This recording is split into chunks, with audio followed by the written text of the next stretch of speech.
Okay, it's been a while hindi ako nakapag-vlog. I think 2 days po akong absent sa inyong mga precious na paningin. Gawa po ng sobrang ulan at syempre ako po ay nakadama din po ng medyo hindi maganda sa aking pakiramdam dahil alam niyo yung tipong nakakapanghina, ganun po. Basta hindi ko po maintindihan ang katawan ko that time. Pero ngayon okay na naman po ako, nakaregain ng strength. So, eto na naman po tayo. Indoor naman po tayo ngayon. We're making it indoor dahil umaatik-atik po sa labas. Okay? At ang topic po natin ay napakaganda dahil ito po ay may kinalaman po sa second coming ng Panginoong Hesukristo. Yung second coming ni Jesus, ito po yung time na kikilalanin na siya ng mga Hudyo bilang Diyos at tagapagligtas ng kanilang mga buhay. Okay? So, the Holy Bible, the Word of God.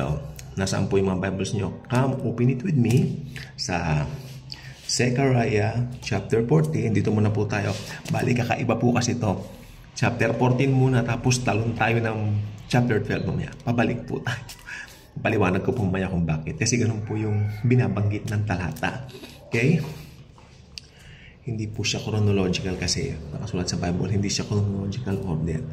Kaya yung mga gustong malaman yung pagkakasunod-sunod ng Bible, bumili po kayo ng chronological Bible. Meron din po yun. Pero ako, prepare ko po talaga ang original na Bible dahil ito po talaga yung nakasanayan na po natin. Traditional, kumbaga. Okay. Zechariah chapter 14 verse 4. Okay? Sabi dito, and in that day, his feet will stand on the Mount of Olives, which faces Jerusalem on the east, and the Mount of Olives shall be split in two. Okay? From east to west, making a very large valley. Okay? His feet will stand on the Mount of Olives. Okay?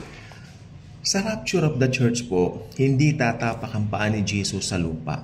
Nakasuspend lang siya sa langit. Hinihintay po tayo. Kukunin lang po niya tayo sa rapture para magbigay na po siya ng reward sa atin sa langit sa loob ng 7 years. While naman natin sa lupa, delubyo sa lupa ang mga panahon na yaon. Yun po yung tribulation. Isang 7 years na buo na tribulation. Okay? So, tingnan po natin dito. Mga Bibles po, Zechariah chapter 14 verse 4. Hindi mo mabasa maliit ng letters. Ulitin ko. Tingnan nyo, binigyan din po dito yung and in that day, his feet will stand on the Mount of Olives.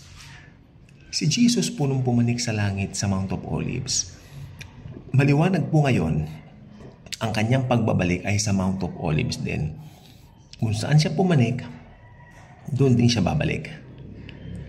Napakaliwanag po ng Bible sa usaping yan. Okay? Ngayon, pagbalik po niya rito, ang purpose po nun yung millennial kingdom. Pero tignan po ninyo, meron po siya mga pinangakuan ng covenant na hindi niya kinalimutan. The Jewish people. The Jews. Dahil kung babalik po tayo, sabi ko ba, magbabalik po tayo sa chapter 12.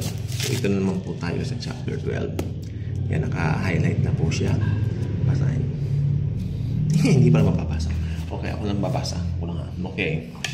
Sabi dito,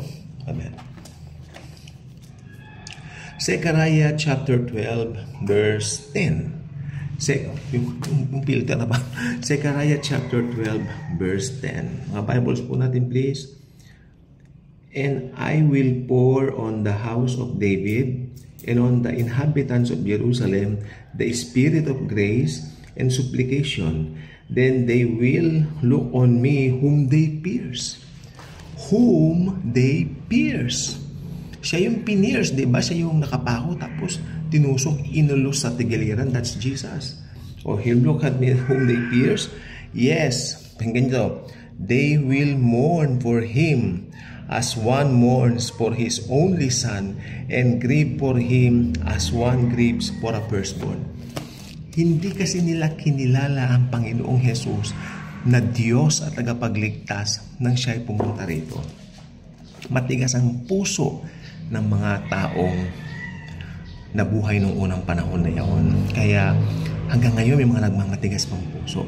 Pero darating ang time, they will receive Jesus. Ang mga Hudyo, may covenant ang Diyos sa kanila at ito po ay mangyayari. Okay? So, bago niya simulan yung kanyang millennial kingdom, ang sweet promise na ito ay matutupad sa mga Hudyo. Okay? Because during that time, magsisisi po sila. They will repent. May repentance na magaganap. Change of mind.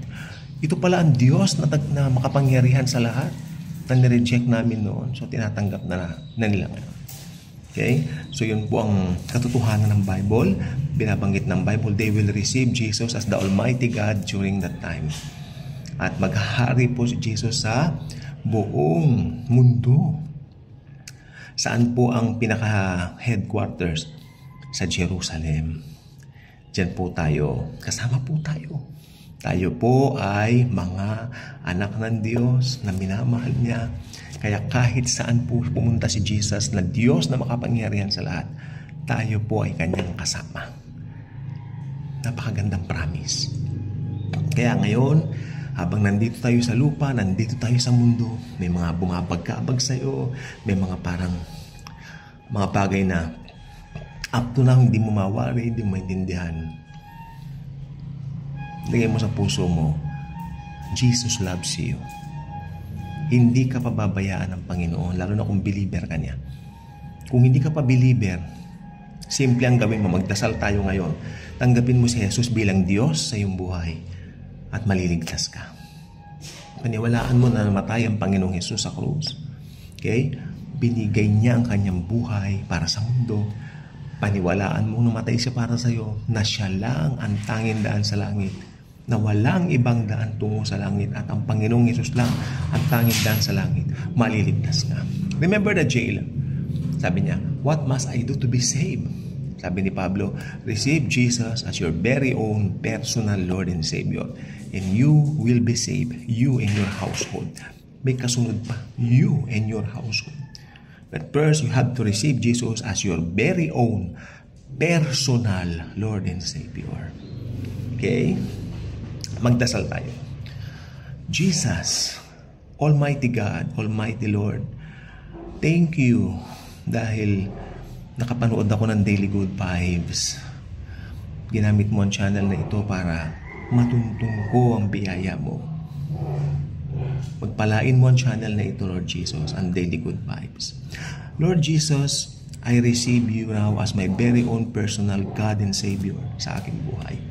Ikaw lang po ang Diyos na nagkatawang tao at namatay sa krus para bayaran lahat ng kasalanan ko, past, present, future. Thank you, Jesus. Alam ko, Panginoon, pinatawad mo na lahat ng kasalanan ko.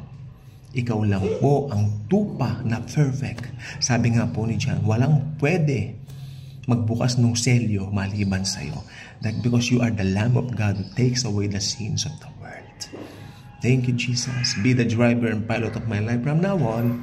You are my God, my Savior. Amen at amen. If you pray that simple prayer, I believe you got born again, you got saved. Start reading the Holy Bible, the Word of God, the Word of Jesus. Share it to others. And kung may time kayo, mag-fellowship kayo. Pero hindi institutional church, ha? Be free to fellowship. Be free to worship Jesus. Be free. Importante po, walang kahipokrituhan. Kasi may mga iba po ko nakitang Kristiyano, nagdadasal po. Ako po yun. May na-meet po akong pastor dati. Parang syempre bilang kapwa believer, mag-ano po kami, magkwekwentuhan, ganun-ganon. Tapos sa gitna po ng mall, SM Mega Mall, doon kami nag-pray. Ba't pastor dito po sa gitna?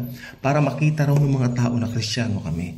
Para may showy na something. Hindi po ganyan ang Christianity. Ang Christianity po, totoo po sa puso. Hindi mo pinapakita na parang Kristiyano ka, ganun. Hindi po, lalabas po yan ng natural. Christianity is natural and powerful and spiritual. Sorry, hindi po siya yung parang ginagawa mo to gain attention, para kumuha ng attention. Christianity is free and freedom itself. Thank you. And Jesus loves us all. Mahal niya tayo. God bless.